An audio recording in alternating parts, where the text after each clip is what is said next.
family, welcome to our pause with the PAULS. And today my wife and I are here once again to share God's word with you. And the title of our message is Christ Already Handled That.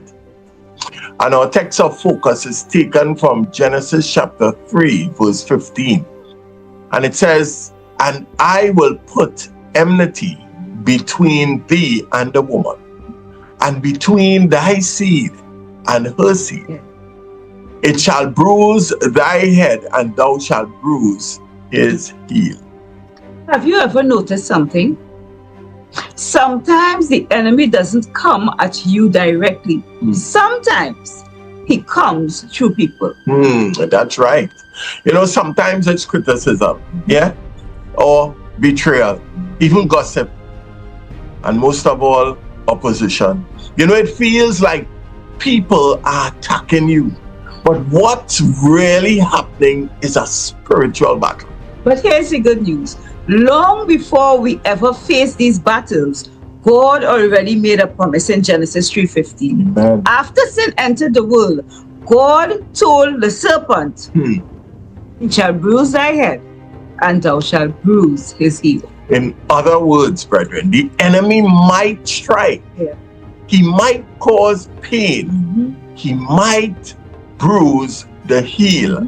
But Christ would crush his head. I believe it didn't hear me. Yeah. But Christ will crush his head. And that means the final victory was already decided. So when people rise up against you, Yeah. when someone tries to tear you down, Oh, yeah. when opposition shows up in your life, you have to remember something powerful.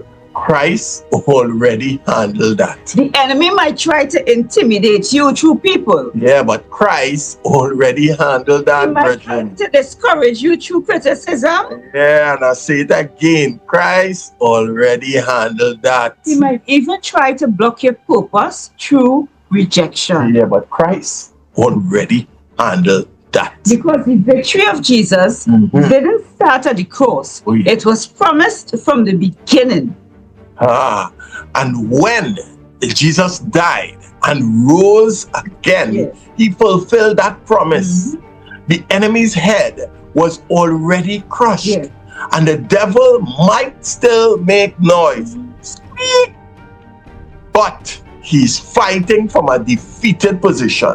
That's why the Bible reminds us in Romans 8:37 that we are more than conquerors through him that loved us. Notice it says more than conquerors. Yeah. And that means the battle was already won by Christ. And we are walking in the victory he secured. So the next time someone comes against you, don't panic. No, don't lose your peace either. Don't lose your faith.